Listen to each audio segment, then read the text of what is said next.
Really delighted to introduce Dr. Richard Gunton. He's a lecturer in statistics at the University of Winchester and a Fish Fellow, if that makes sense, and the coordinator for that aspect of what Thinking Faith Network does. And he's going to be talking about a very, very pertinent question: how broad is sustainable intensification? So thank you. Thanks, and I'm looking forward to some conversation as well at the end of this. So looking forward to when the cameras are switched back on again. But yes, I'm keen to share with you some ideas about a paper that I'm writing on the topic of sustainable intensification. This is a term from agriculture. So I'm going to be explaining what it is, and I've got a few topics to go through first. So I'm going to talk about sustainability in general, and the idea that it has many faces or many aspects. And then I'm going to talk about the concept or the term sustainable intensification, which is a somewhat contested term as to what it really means.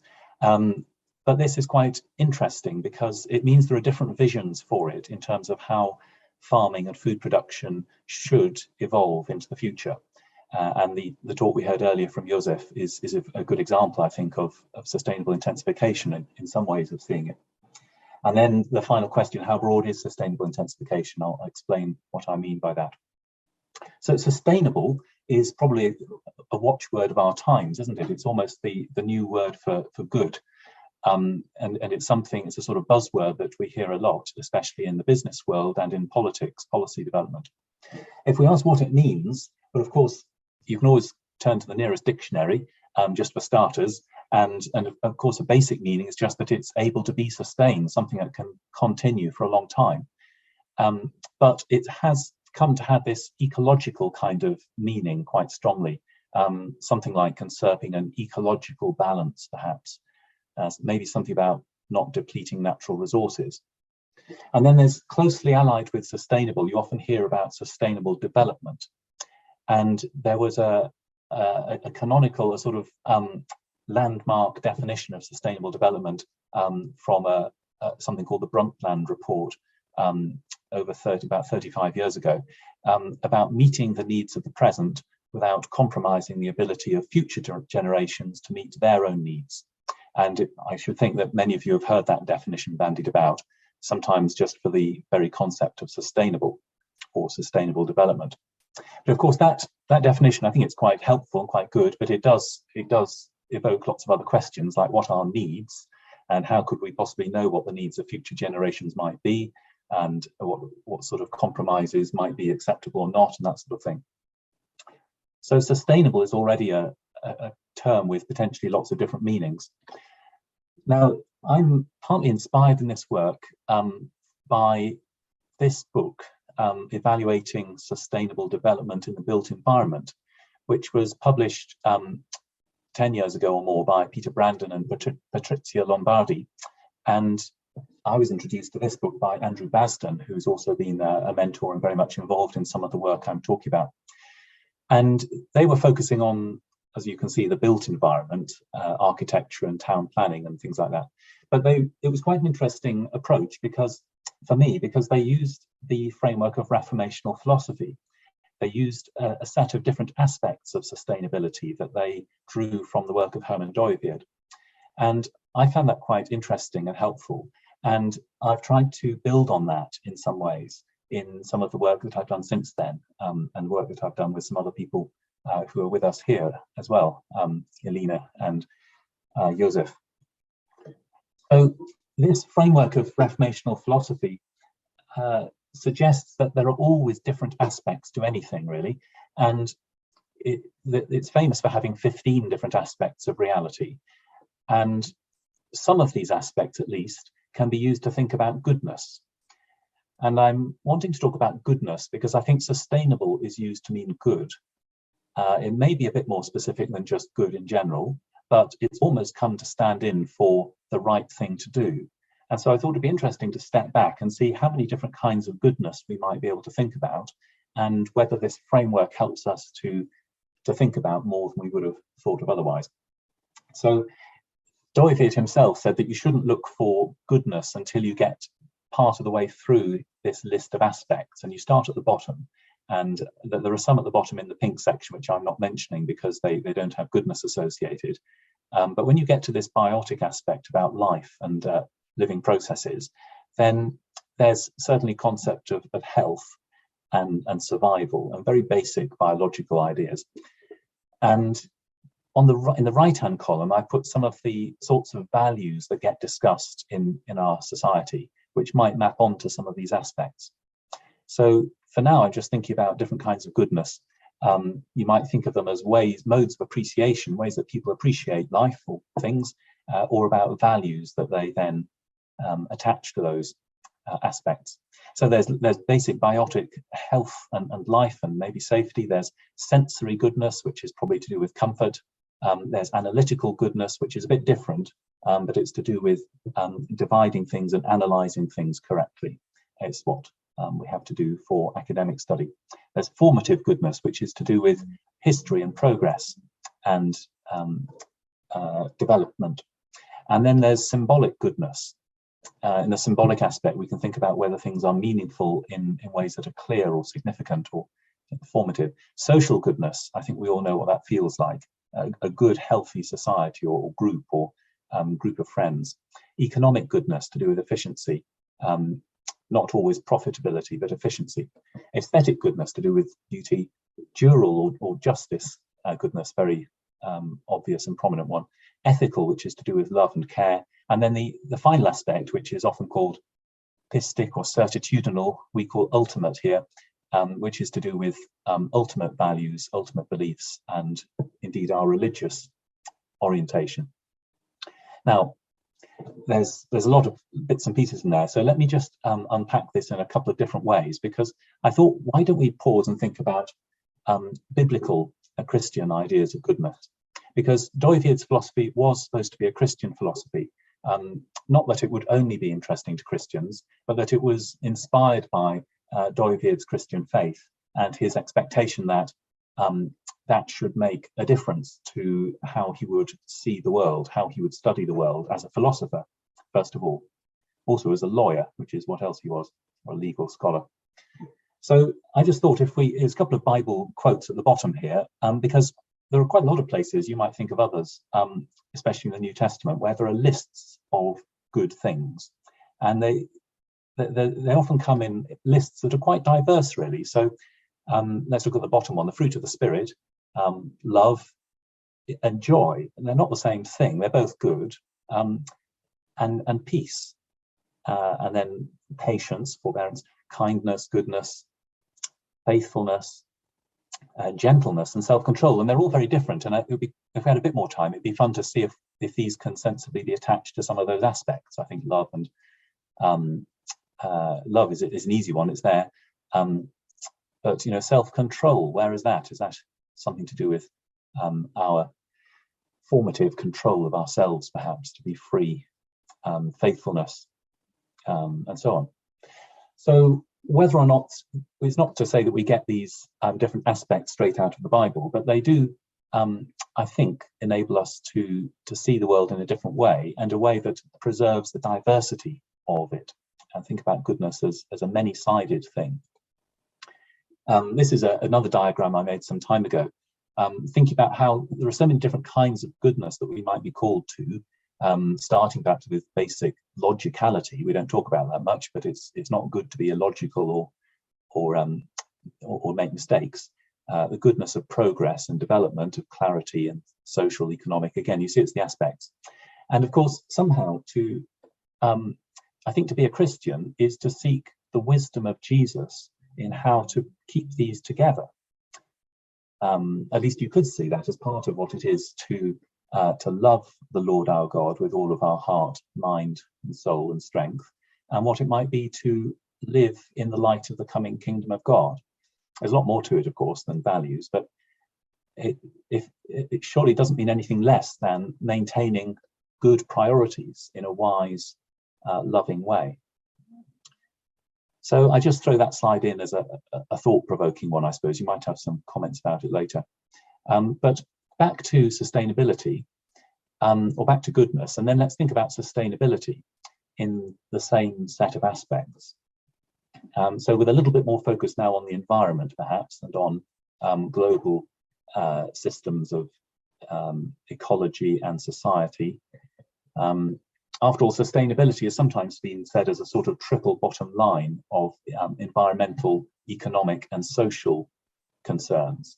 And here I'm suggesting that it's a lot more than that. It could potentially be about a lot more than social and economic, these two in the blue, and environmental, which might be down somewhere in the green. There may be a lot of other aspects to sustainability, a lot of other faces of it. And we're going to come back to these when we come to think about farming.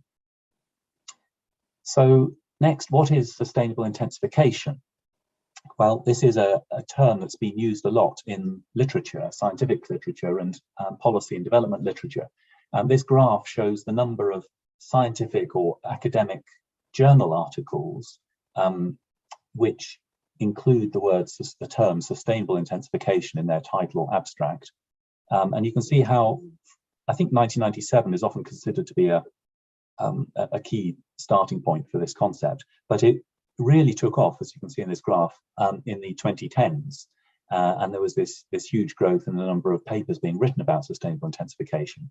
And it's still going up. Now this is all kinds of articles, but most of them are in the areas of agricultural studies and development studies, and to some extent ecological studies. But if you narrow it down just to social science journals, this blue line here shows that even there it's starting to come in. So people in social sciences are talking more about sustainable intensification as well. So what is it? As I say, it is contested, and this is an example of a rejection of it, really, from a few years ago. I have to say, I haven't checked recently this website, but there is a suggestion that it's an oxymoron, that you can't really have sustainable with intensification.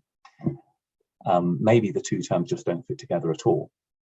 But if they do fit together, then it's going to be in quite an interesting way. How can the intensification of farming, which is sometimes associated with industrialization and mechanization and capitalism and things like that, how can that be sustainable?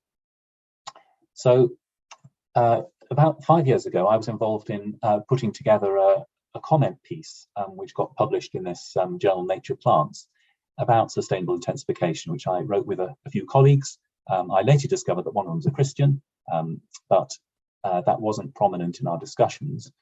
And we did want to explore the meaning of sustainable intensification and how many different things it could mean to different people, and whether you could come up with a broad enough definition that would find a place for all the different visions of it. So we were concerned that sustainable intensification might end up becoming meaningless, and we wanted to see if there was a sort of sustainable definition for it to help people keep talking in a constructive way. And we ended up proposing something like that it would be about changing a farming system in order to maintain or increase agricultural products, which are usually the main purpose of it, while enhancing, or at least not losing, other ecosystem services that you might get from the farmland over some particular area and time frame. So it's a bit of an unwieldy definition, I realise, but our idea was that people could make it a bit snappier if they wanted to by specifying, we're trying to increase cereal production or fruit and nut production or whatever, and we are concerned about carbon fixation, that's an ecosystem service, or soil protection, or biodiversity conservation, or something like that. So we noted in particular, though, that there was some interesting discussion in the literature about how sustainable intensification would need to broaden its horizons towards quite a wide range of things. This definition from 2012 mentions being mindful of social, economic, and ethical contexts. And we were quite encouraged that people were talking about this, because we thought this was probably the way to go. And I say we, and me in particular with my Christian perspective, think that there should be a way to make sustainable intensification oriented towards the kingdom of God. So on the left, the basic idea is that we're sort of maximizing some sort of agricultural output, but we're also not losing, and if possible, we're increasing other goodies that have been called ecosystem services. And this is a short list of the kind of things that people talk about. So how can we get a handle on this, and how on earth could you weigh these up? Because you can usually put some numbers on the crop value or calories or whatever you're producing, but how can you then balance it in a kind of equation against all sorts of other things like this? What if some of them go up and others go down? What if you have, hopefully the example of agroforestry with macadamia nuts is a win-win. It might well be a win-win, but there would be other interventions people might think of which would be good for some of these and bad for others. So how can we untangle it all? Well, let me just first of all sketch a bit more about how big the problem is, because the early visions of SI, as I'll call it for short, were really focused on efficiency, and it was about reducing waste. So it started off with a focus on African agriculture, and people were saying, look, there's a horrible waste here because people put too much fertilizer on for the amount of irrigation they've got, or sometimes there's so much rainfall, and if they only had a bit more fertilizer, they would have a better use of their resources. And so there were papers like this one looking at just closing the yield gaps through properly balancing things like fertilizers and water. Most people, I think, have moved on from that and don't really think that was very much about sustainability. I mean, there's something, it's certainly economically good not to waste things, I think we'd agree. But if we go to the other, if we go really to the extreme of this vision of just not wasting things and being hyper efficient, we might decide that something like hydroponics is the way to go. Here's a picture of somebody growing onions, I think, hydroponically. And I'm sure you know it doesn't involve any soil, but it involves carefully controlled nutrient solutions being fed to the plants. And of course, you can grow plants in multi-story laboratories or greenhouses. You can give them the lighting they need, the heating they need, and whatever. Now, for some people, this is victory. This is glorious future. And of course, it depends on our values as to whether we think this might be what sustainable intensification should be. Another vision, very different, might be to look to the organic movement. And the focus here was very much on the soil, by complete contrast with hydroponics. And the idea, interestingly, actually, this did have partly Christian roots in Britain in the interwar period. And this book here by Philip Conford was very enlightening to me as to what some of those roots were. But their vision was that healthy soil would produce healthy crops, and then healthy livestock and healthy people, all the way through healthy families, healthy communities. It's very holistic. I should think you can imagine how it's conservative in a lot of different interesting ways, politically conservative, religiously conservative, and of course about conserving the soil and the nutrients as well, and maintaining compost and manure cycles. But there were some intriguing links through to fascism as well. So we might want to be still critical about what goods are being promoted or were being promoted. Of course, it's changed a lot since the 1940s. But we thought that was interesting because the focus was on the local sustainability of the soil. Here's an updated, recently published history of organic farming, which paints a similar picture. A third vision of sustainable intensification, which is quite interesting, is called land sparing. There's a whole debate around what's called land sparing or land sharing. And land sparing is the idea that we should farm the most productive soil in the world, and so that we don't have to use up so much of the natural habitat, which can then be protected for nature, as it's usually called, and biodiversity.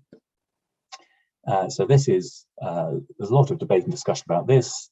I just found this just now, for example, the RSPB has a little article about land sparing or land sharing, and you can find all sorts of opinions and perspectives on this. Maybe that's the way forward. Maybe we need some fairly managerial approach to global land management so that people who are farming get the resources to farm efficiently and productively, and somehow to stop them from encroaching on natural habitats. So we can protect those and maybe even try and keep people out of them. This has its problems, as you can probably imagine too.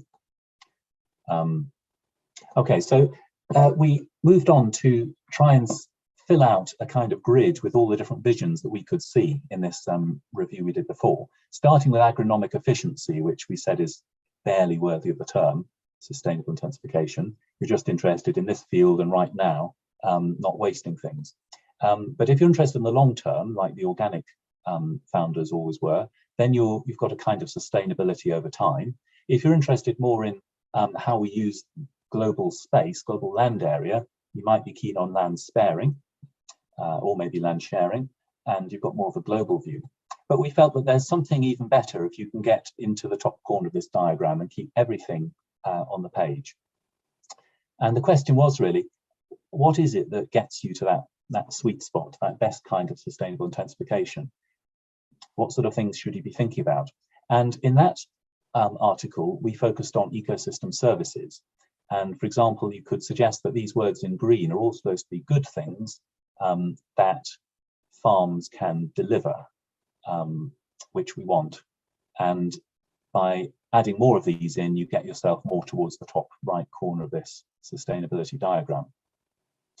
I won't go through it all now because I need to keep moving. But that was what we did then. What I'm trying to do now is bringing in the aspects, the different faces of sustainability as maybe a more orderly, systematic way of thinking about progressing from sort of short-sighted sustainability, where we just perhaps want the health of the plants, or at least maximum production, through various layers of goodness, which have been inspired by Doivid's aspects towards some sort of ultimately good sustainability. And this is still work in progress. But one thing is quite clear already is that as you get up the scale towards the ultimate sustainability, you're going to have divergence of what people actually think you want and should be doing.